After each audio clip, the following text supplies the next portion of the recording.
You need to hear this if you're a space enthusiast. Imagine a spaceship making mysterious noises. Recently, astronauts on the ISS heard a pulsing sound from the Boeing Starliner spacecraft. The noise, like a sonar ping, had everyone guessing.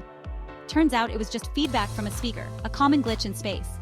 NASA fixed it, and the Starliner is set to return to Earth. The mission had its hiccups, but space exploration never goes as planned. Remember, folks, space is hard, but we're making it work.